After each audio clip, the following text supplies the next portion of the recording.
have a beer at Sanur Port in the morning. Para tayong nasa private speedboat. Andito tayo ngayon kung saan natin i-avail yung snorkeling activity. One by one, one by one. Copy, buddy. Igan. Sakit na nangyari kay ate. Hindi na ito na sinasabi nila na pop your ride. Oh, grabe. Yeah. Whoa, whoa.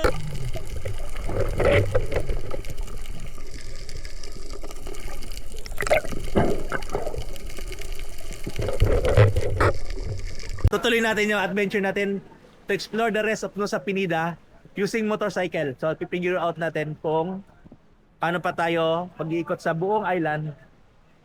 Not buo. Isang part lang yata tayo, I think na sa east side lang yata yung ating i-explore.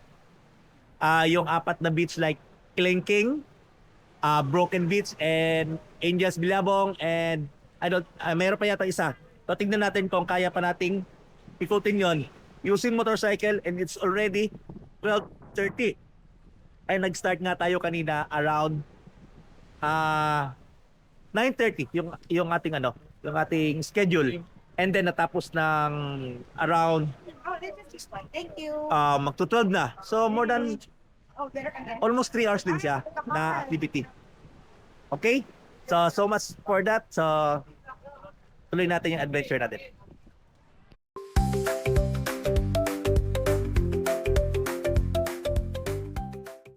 So ayun, just 3 minutes away from dun sa kung saan tayo nag-book ng snorkeling, and andito lang yung port. Meron na rito kagad na Andre rental scooter. So, although medyo pricey siya compare sa Bali mismo, kasi almost 4 hours na lang natin gagamitin eh.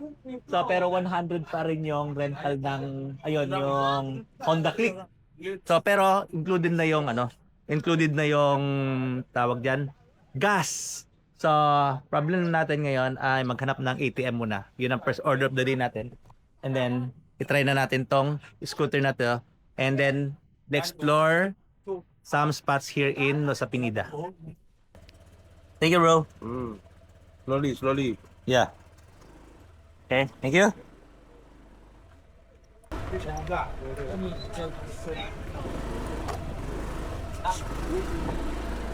And umulan. Ang magiging adventure natin ngayon ay maulan. Sabi ko na nga ba. So main road, punta daw tayo sa main road. Maghanap tayo ng money changer or ATM.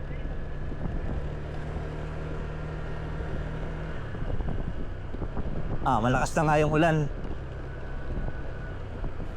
So ayun, tapos na tayo mag-withdraw. Dito lang sa malapit sa main road. Itong BNI, ang ginamit natin ay yung ating Maribank. And then ang first destination natin ngayon ay Kilingking Beach. So, saan papunta? Dito.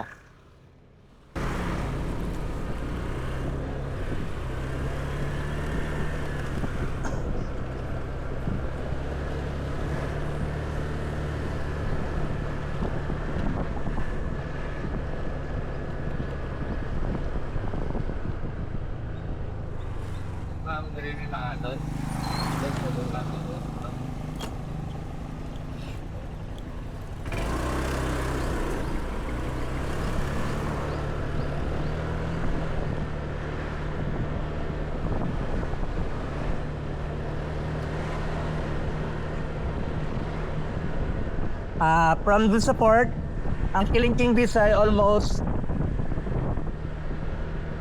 40 minutes away, 14 kilometers.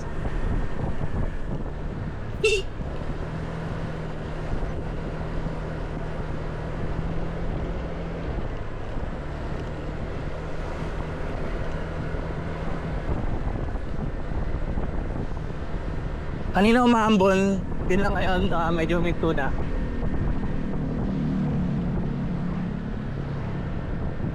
So So ang isang challenging dito doon sa Pinida pag magmomotor ay yung mga daan na 12 paved. Ito medyo rough road yung mga iba. And then syempre bundok. Kaya kung hindi pa kayo masyadong season na rider, kahit na nga season na rin ako dati pang nagra-rides, pero dapat careful pa rin, medyo mahirap yung yung terrain.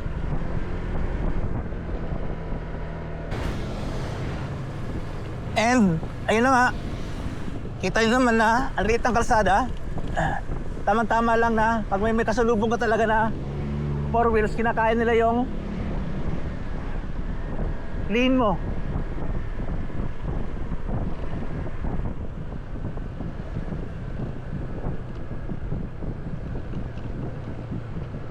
Pero ang ganda magmotor dito. Ayun, dami mga corner naman, naka-boreless pa.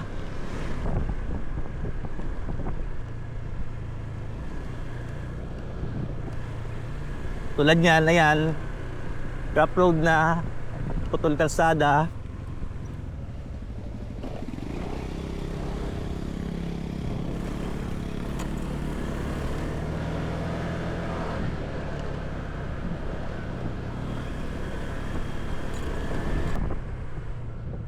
So, pupunta rito mamaya, doon naman tayo papunta sa Crystal Bay and Gamat Bay. So, ayun, dito muna tayo, left side, papuntang Kilingking. So magkakasunod naman yung pupuntahan natin. Ito lang yan, ito ang pinakamalayo. So ito yung nuna natin, yung pinakamalayo muna. And then pabalik na.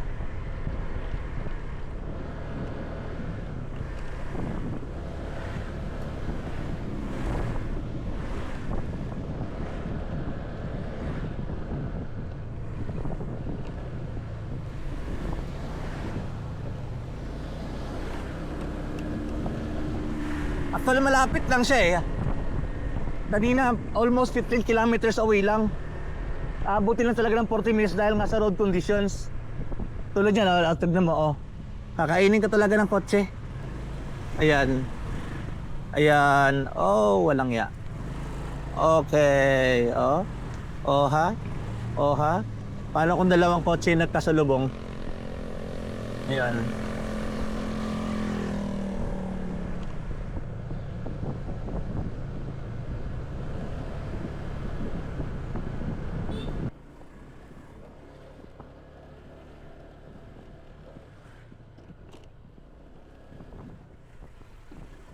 Grabe na ang daan.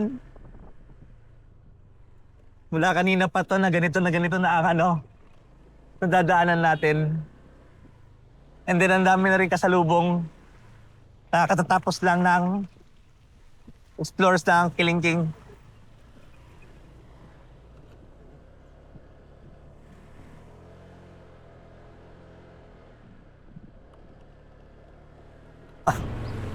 Pero astig pa rin.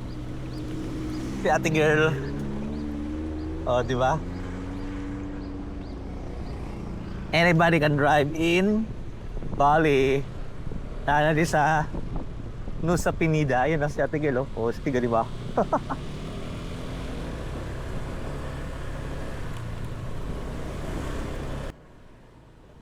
Okay, well, almost there. 3 minutes na lang. Less than 600 meters away. So, kalsada, hindi nag-improve. Mula kanina, ganito talaga. So, ayun, we arrived and may bayad yung parking kanina.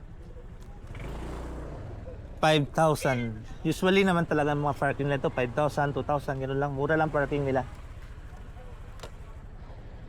So, from here sa parking area, lalakarin lang natin pababa dun sa Kilingking Beach. And bakit pinupuntahan tong Kilingking Beach? What is famous for? Yun yung T-Rex farm or T-Rex like coastal lang beach. Pasyang dinosaur. Hindi ko ma-describe. So grabe ang tao, ang dami. So walk on the step, parang sasakyan lang. So, let's try doon. Yung part na going to the beach, sa Kilingking mula doon sa parking area, maraming mga establishment. So marami ding mga money changer, walang ATM, maraming resto, maraming refreshment, tulad ng mga ganito. Yan, restaurant. Yan dito. So, kung hindi pa kayo nakapag-lunch, galing dun sa ano, tulad ko. By the way, it's already 2 p.m. And then nagkamali yata ako ng promise na i-soli yung sakyan ay motor ng 4 p.m.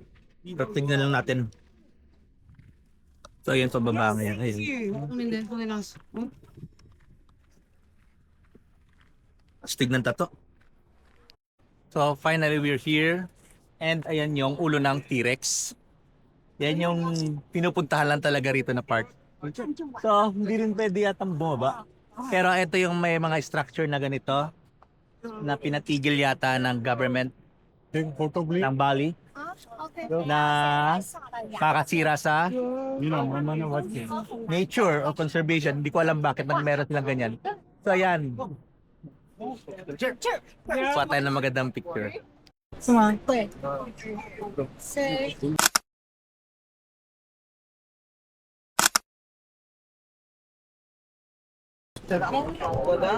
So, worth it mapuntahan. For the sake na nakita mo lang siya, okay lang naman. So, kaya ang dami talaga nandito ngayon. Ayan. Kasi hindi mo naman siya mabababaan, hindi mo naman siya mapupuntahan. Na doon ka talaga maliligo. So, for the sake na talaga na nakita mo siya, that is Kilingking Beach. So, eto ngayon ang sitwasyon dito, ayan. Super hanggang doon, no? Grabe. Blockbuster hanggang doon, ganyan. And then may mga mga guide, professional photographer. Nakatayo ako doon kanina, pinaalis niya ako kasi nga magpipicture niya ngayon yung group. So, ayun. So, we're done here with Kilingking Beach and proceed na tayo sa next. I think check ko na lang muna. Okay.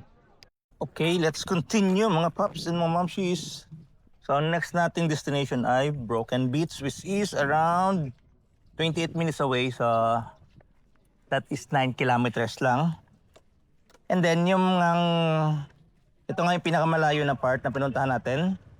Yung natin yung pinakamalayo and then pabalik tayo ay pabalik na yung itinerary natin. So let's go.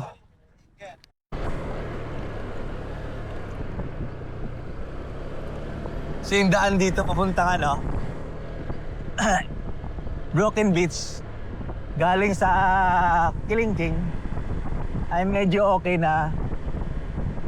Hindi ganun pa-traffic kasi nga doon lang nagka-traffic kasi yung mga papunta ng Kilingking. So siguro kasi nga kanina yung mga na merong tour or mga private tour ay nandun pa sa Kilingking, pero ito ay pauwi na mula sa Broken Beach.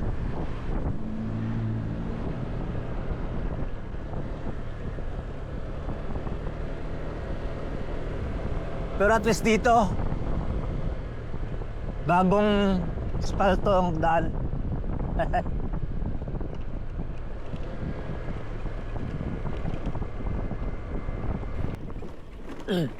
So ngayon, nagkaroon ng konting rough road. Tayo ay 4 minutes away. Ito na yung papasok eh. So by the way, ang Broken Beach at ang Angels Bilabong ay magkatabi lang. So dito na part, dalawa mapupuntahan natin. Yung Broken Beach and yung Angels Bilabong. And then tingnan natin yung time kung makakapunta ba tayo sa ika-4th na beach na ating part ng ating itinerary. Ito, sama ng rough road.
भैया Sir? Hello. Salamat. Attention.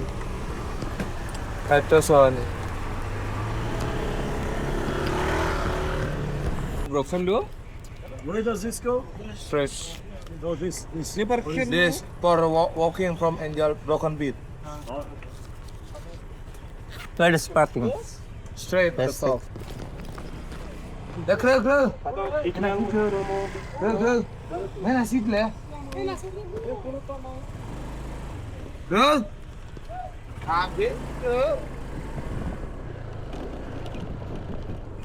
Ayun, finally, after, yun na nga, saglit lang, 20 minutes, yung parking area, and then, dun na yung, papunta yung Broken Beach. So, what's Broken Beach famous for? Yung natural arc daw, ganon. Pakita natin ngayon yung actual na arc na famous for Broken Beach. So, tingnan natin kung worth it bullet. We will see. So yun, dito pa na part, hindi pa natin nakita yung natural arc. Pero ito yata yung Angels Beach. Kasi yan, yung natural pool daw na parang yung sa ang tawag doon sa Pangasinan. Tapos hanapin natin yung magandang spot para makita natin yung mismong naka-zoom. So para makita natin yung mismong arc ng Broken Beach. Okay? Pero yung may resto rito, lapit lang sa parking area, ang ganda ng ang ganda ng pagiging view niya, oh, yun, oh. Kita-kita dito. Ayan, so, doon pa daw ang pa-Broken Beach, okay, tara. So ito pala yung daan, ayan. So yun, marami na doon, may picture taking spot doon na maganda. Yan.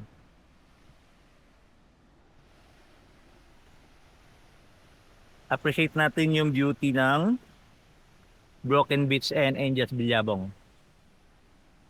Meron dong structure. I don't know what's that. Sunuin natin. Ayun siya. Pero siguro Hindugad pa rin yan.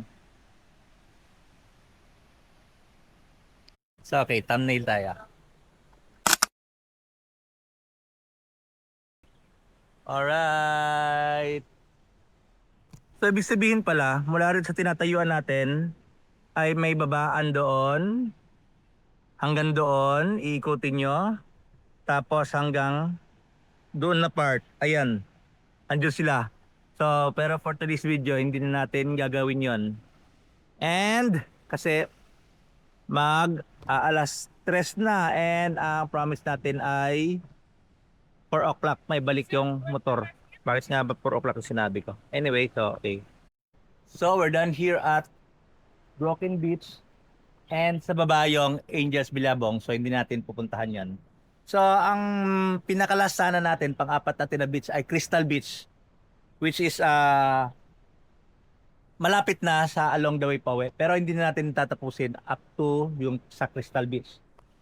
And then, so ayun na nga, kung nandito kayo, marami ang nandito ngayon, nakita ko, ay yung mga tapos na nilang nag-snorkeling kaninang umaga. So kung ang itinerary nyo ay kasali na yung pag-snorkeling in the morning, and then after lunch, exploration ng yung 4 na beach na famous for dito sa part ng Nusa Penida na to. I think this is east part of Nusa Penida. Bukorek ko na lang during edit. So ayun. Kung naka-motorcycle, okay. Pero yung iba, tulad yung kasabay kanina, yung na-meet natin, ay meron silang private tour. So, I think the joiner, baka yung mga nasalubong natin ng mga private cars ang kanilang chinarter. So much for that. Mamaya natin i-assess yung ating experience dito sa A Day in Nusa Penida. So, okay. Balik na tayo sa Banjur Port kung saan natin kinuha yung motor.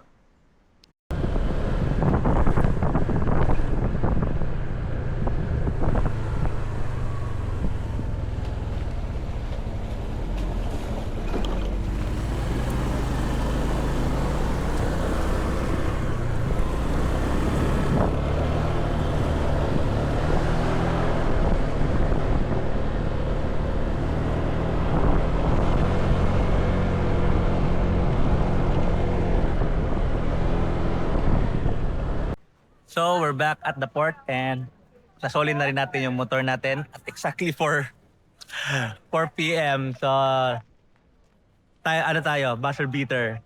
And then yung ating ticket, di ba may return na yan, round trip. So nandito yung Sanjaya. Papalit nyo na yung ticket nyo for a QR code and etong boarding pass. And then so quick recap tayo and assessment sa ating a day here in Nusa Penida. So, overall, is it worth it a day in Nusa Penida? Worth it, pero para sa akin, bitin. Kung ang adventure natin ay sa umaga nga yung Manta Ray Adventure and then yung exploring after ng lunch. So kasi, dun pa lang sa Kilingking Beach, you have to spend at least 2 hours para ma-explore mo talaga yung baba ng T-Rex, yung head. Kasi 1 hour pa ba, 1 hour pa akyat. So, what if kung nasa tour packages kayo or nasa book na tour, hindi naman kayo hihintayin doon ng 2 hours siguro. So, bitin siya. So, at your own time, I would recommend